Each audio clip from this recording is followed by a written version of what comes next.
Hello friends. आज की class में हम लोग देखने वाले हैं हिंदी पेडागोजी के कुछ प्रश्नों को, जो कि सीटेट 2022 के लिए बहुत ही महत्वपूर्ण है।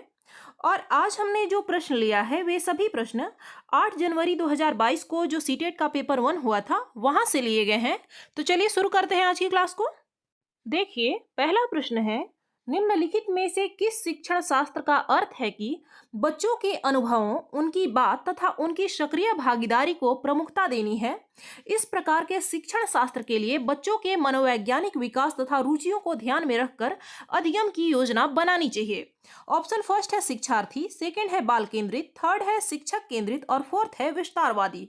जिसमें बालक की रुचियों को, उनके अनुभवों को महत्व दिया जाता है, उसके अनुसार शिक्षण शास्त्र तैयार किया जाता है, उसे ही हम बाल केंद्रित शिक्षा कहते हैं।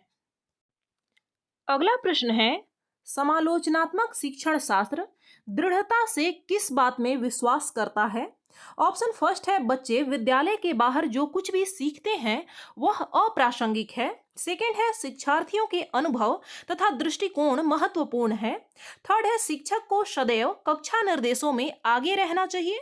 और फोर्थ है शिक्षार्थियों को स्वतंत्र रूप से तर्क करने की आवश्यकता नहीं है। तो देखिए, इसका जो सही आंसर हो जाएगा वो है हमारा ऑप्शन सेकेंड। शिक्षार्थियों के अनुभव तथा उनका जो दृष्टिकोण होता है वे महत्वपूर्ण है हमारे लिए।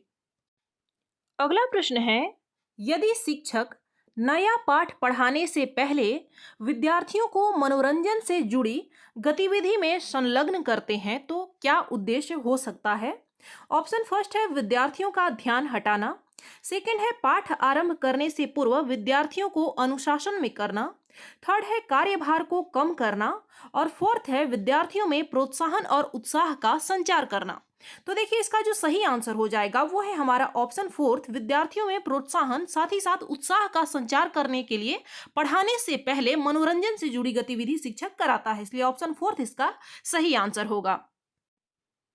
अगला प्रश्न है, मनुष्य अनुभव के माध्यम से भाषा ठीक उसी प्रकार से सीखते हैं जिस तरह वे अन्य कौशल सीखते हैं। यह किस विचारक के सिद्धांत की ओर संकेत करता है। ऑप्शन फर्स्ट है चॉम्स्की, सेकंड है पियाजे, थर्ड है वाइगोत्स्की और फोर्थ है स्किनर। तो देखिए, यह जो विचार है ये विचार स्किनर का है, इसलिए ऑप्शन फोर्थ आपका सही आंसर हो जाएगा। अगला प्रश्न है, रचनावादी कक्षा में शिक्षार्थी किस प्रकार से कार्य करते हैं। ऑप्शन फर्स्ट है समूह में अंतःक्रिया करते हैं तथा कक्षा में आवाजें करते हैं, सेकंड है अपनी कॉपियों में सभी विकल्प लिखते हैं, थर्ड है केवल शिक्षक के साथ ही अंतःक्रिया करते हैं और फोर्थ है किसी भी तरह की अंतःक्रिया नहीं करते हैं। तो देखिए, इसका जो सही आंसर हो जाएगा, रचनावादी कक्षा में बच्चे जो होते हैं वो समूह में अंतःक्रिया करते हैं तथा जब वो समूह में कार्य करेंगे तो कक्षा में आवाजें या शोर होना स्वाभाविक है, इसलिए ऑप्शन फर्स्ट जो है वो हमारा सही आंसर हो जाएगा। अगला प्रश्न है, निम्नलिखित में से कौन सा भाषा शिक्षण के सिद्धांत के रूप में नहीं लिया जा सकता। ऑप्शन फर्स्ट है चयन तथा श्रेणियों में बांटना, सेकंड है विशिष्ट रूप से पठन कौशल पर बल देना, थर्ड है एकीकृत तरीके से शिक्षण करना, फोर्थ है अधिक से अधिक अवसर देना।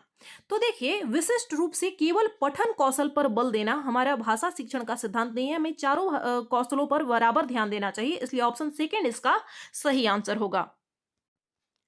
अगला प्रश्न है, सहपाठी एक दूसरे के प्रति स्वीकृति का भाव रखें, इसके लिए किस तरह का कक्षाई परिवेश उपयुक्त है। ऑप्शन फर्स्ट है विविधता वाले शिक्षार्थियों वाली समावेशी कक्षा, सेकंड है चयनित शिक्षार्थियों वाली समावेशी कक्षा, थर्ड है विविधता वाले शिक्षार्थियों वाली विशिष्ट कक्षा और फोर्थ है चयनित शिक्षार्थियों वाली विशिष्ट कक्षा। तो देखिए, इसका जो सही आंसर हो जाएगा वो है हमारा ऑप्शन फर्स्ट, विविधता वाले शिक्षार्थी और साथ ही उसमें समावेशी कक्षा होना चाहिए, तभी बच्चे एक दूसरे के प्रति स्वीकृति यानी सम्मान का भाव रखेंगे, एक दूसरे की विविधता को समझेंगे, इसलिए ऑप्शन फर्स्ट इसका सही आंसर हो जाएगा। अगला प्रश्न है, निम्नलिखित में से कौन सा उपचारात्मक शिक्षण का उद्देश्य नहीं है। ऑप्शन फर्स्ट है अप्रभावकारी आदतों को हटाना, सेकंड है उन भाषा तथ्यों को दोबारा पढ़ना जो उन्होंने सही तरह से नहीं सीखे हैं। थर्ड है शिक्षार्थियों को अच्छी तरह से रटाना। और फोर्थ है उद्दीपन उपागमों के साथ शिक्षार्थियों में अधिगम के लिए रुचि जागृत करना। तो देखिए इसका जो सही आंसर हो जाएगा वो है हमारा ऑप्शन थर्ड, विद्यार्थियों को रटाना, किसी भी चीज को रट्टा मारकर सीखना, ये हमारा उद्देश्य नहीं हो सकता है, इसलिए ऑप्शन थर्ड इसका सही आंसर है। अगला प्रश्न है, भाषा पढ़ाते समय विद्यार्थियों की प्रतिभागिता को बढ़ाने के लिए कौन सा सबसे उपयुक्त उपागम होना चाहिए? ऑप्शन फर्स्ट है संरचनात्मक उपागम, सेकंड है संप्रेषणात्मक उपागम, थर्ड है व्याकरण अनुवाद विधि और फोर्थ है निमज्जन विधि। देखिए निमज्जन विधि का जो अर्थ होता है वो ये है कि किसी भी चीज को डूब कर पढ़ना। तो देखिए इसका जो सही आंसर हो जाएगा वो है हमारा ऑप्शन सेकंड, संप्रेषणात्मक उपागम इसके लिए बेहतर है। बच्चे जब एक दूसरे के साथ संप्रेषण करेंगे, बातचीत करेंगे, तो वो बच्चे ज्यादा अच्छे से उसमें प्रतिभागिता होगी, उनकी सहयोगिता होगी, इसलिए ऑप्शन सेकंड इसका सही आंसर हो जाएगा। अगला प्रश्न है, यदि शिक्षक सभी बच्चों की अधिगम शैली को ध्यान में रखकर शिक्षण करना चाहते हैं तो उन्हें क्या करना चाहिए? ऑप्शन फर्स्ट है बच्चों को अपनी प्रतिभा तथा अधिगम शैली को प्रदर्शित करने के लिए पाठ्य सहगामी गतिविधियों में भाग लेने की सलाह देनी। सेकंड है योगात्मक आकलन परीक्षा में बैठने से पहले सभी पाठों की पुनरावृत्ति करने के लिए कहना चाहिए। थर्ड है यह सुनिश्चित करने के लिए कि उन्होंने संकल्पनाओं को पूर्ण रूप से सीख लिया है, विद्यार्थियों की जल्दी जल्दी परीक्षा लेनी चाहिए। और फोर्थ है विद्यार्थियों की विविधता को संबोधित करने के लिए विविध प्रकार की शिक्षण विधियों का प्रयोग करना चाहिए। तो देखिए इसका जो सही आंसर हो जाएगा वो है हमारा ऑप्शन फोर्थ, विद्यार्थियों की विविधता को ध्यान में रखते हुए हमें अलग अलग प्रकार के शिक्षण विधि का प्रयोग करना चाहिए, ये इसके लिए सही आंसर है। अगला प्रश्न है, निम्नलिखित में से कौन सी भाषा की कक्षा में सबसे अधिक प्रभावकारी शिक्षण विधि है? ऑप्शन फर्स्ट है शुद्ध उच्चारण पर बल देना, सेकंड है पुस्तक की पाठ्य सामग्री को सस्वर पढ़ना, ऑप्शन थर्ड है शुद्ध उच्चारण तथा भावों के साथ पढ़ने पर बल देना, ऑप्शन फोर्थ है शिक्षार्थियों की रुचि के विषय पर चर्चा करना तथा विषय वस्तु से संबंधित शब्द संपदा पर ध्यान देना। तो देखिए इसका जो सही आंसर हो जाएगा वो है हमारा ऑप्शन फोर्थ, विद्यार्थियों की रुचि के विषय पर हमें चर्चा करना होता है, साथ ही उससे बच्चे अपनी अधिक से अधिक भाषाई क्षमता को विकास कर सके, साथ ही उनकी शब्द संपदा में वृद्धि हो, इसका भी ध्यान रखा जाना चाहिए, इसलिए ऑप्शन फोर्थ हमारा सही आंसर है।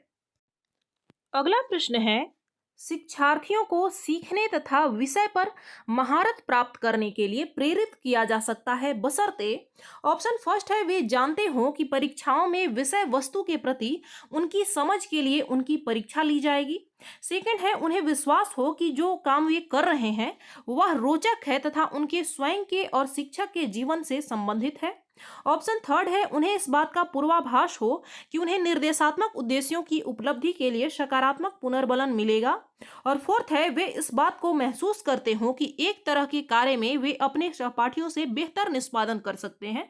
तो यहाँ तो बात तुलना की हो गई कि हमें बस अपने सहपाठियों से अच्छा करना है, तो ऐसा कुछ भी नहीं है। ऑप्शन थर्ड इसका सही आंसर होगा, जब उन्हें इस बात का पूर्वाभास होगा, उन्हें अनुमान होगा कि उन्होंने जो भी वो पढ़ रहे हैं, जो भी वो कर रहे हैं किसी भी चीज को, तो उनकी उपलब्धि के लिए उन्हें सकारात्मक पुनर्बलन मिलेगा, तो ये उनके लिए अच्छा होता है, प्रेरित करने के लिए, ज्यादातर महारत प्राप्त करने के लिए, यानी उपलब्धि हासिल करने के लिए, इसलिए ऑप्शन थर्ड इसका सही आंसर हो जाएगा।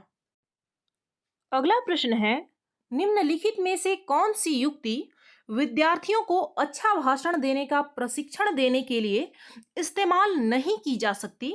ऑप्शन फर्स्ट है शुद्ध उच्चारण का प्रदर्शन करके दिखाना, सेकंड है जिह्वा तथा होठों की सही स्थिति का अभ्यास कराना, थर्ड है शिक्षार्थियों को जीवन की वास्तविक स्थितियों पर बोलने के अवसर उपलब्ध कराना, और फोर्थ है शिक्षार्थियों को 1 मिनट के लिए बोलने का अवसर देना ताकि आप उसकी त्रुटियों का निदान कर सकें। तो देखिए इसका जो सही आंसर हो जाएगा वो है हमारा ऑप्शन थर्ड। यहाँ पर बात की जा रही है कि कौन सी युक्ति विद्यार्थियों को अच्छा भाषण देने के प्रशिक्षण के लिए, ध्यान दीजिएगा प्रशिक्षण की बात की जा रही है, इस्तेमाल नहीं की जा सकती है। तो अगर विद्यार्थी को हम जीवन की वास्तविक स्थितियों पर बोलने के लिए अवसर उपलब्ध कराएंगे तो वो अच्छा भाषण देने के लिए हम उसका प्रशिक्षण नहीं कर रहे हैं, उसके लिए जरूरी है कि वो शुद्ध उच्चारण कर रहा है या नहीं कर रहा है, साथ ही हम उसे बोल कर दिखाएंगे कि किसी भी शब्द के उच्चारण के लिए हमारी जीभ की स्थिति तथा होठों की स्थिति कैसी होनी चाहिए, चाहिए यह भी जरूरी है। साथ ही जिस विषय पर उसे बोलना है वो 1 मिनट उसे बोल कर देखे कि ताकि पता चले कि वो कहाँ गलतियां कर रहा है। तो ये सभी प्रशिक्षण के लिए जरूरी है, जबकि यह शिक्षण के लिए जरूरी है। इस चीज को आप लोग ध्यान में रखिएगा। आगे देखेंगे। अगला प्रश्न है, भाषा कौशलों के उप कौशल हैं। ऑप्शन फर्स्ट है 2, सेकंड है 4, थर्ड है 5 और फोर्थ है 3। तो देखिए इसका जो सही आंसर हो जाएगा वो है हमारा ऑप्शन फर्स्ट, भाषा कौशलों के उपकौशल 2 हैं। देखिए भाषाई कौशल 4 हैं, लेकिन इन कौशलों को 2 उपकौशलों में बांटा गया है। एक है अभिव्यक्तात्मक उपकौशल, जिसमें आता है हमारा अब जैसे हम अभिव्यक्ति कैसे करते हैं, बोल कर करते हैं और लिख कर करते हैं। साथ ही दूसरा है ग्रहण्यात्मक उपकौशल। तो इसमें क्या होता है, हम लोग ग्रहण कैसे करते हैं किसी भी चीज को, या तो सुनकर करते हैं या फिर पढ़ कर करते हैं। इसलिए भाषा कौशलों के उपकौशल 2 हैं और भाषाई कौशल 4 हैं। इस चीज को आप लोग अच्छे से याद रखिएगा। अगला और अंतिम प्रश्न है, बोधगम्य निवेशों का विचार सर्वप्रथम किसके द्वारा दिया गया। ऑप्शन फर्स्ट है स्टीफन क्रेसिन, सेकंड है नॉम चॉम्स्की, थर्ड है बीएफ स्किनर और फोर्थ है लैरी सेलिंकर। तो देखिए बोधगम्य निवेश की बात स्टीफन क्रेसिन ने की थी, इसलिए ऑप्शन फर्स्ट हमारा सही आंसर होगा। तो फ्रेंड्स ये थे आपके 15 प्रश्न और इनमें से आपने कितने सही किए आप हमें कमेंट करके बताएं। मिलते हैं अगली क्लास में। धन्यवाद।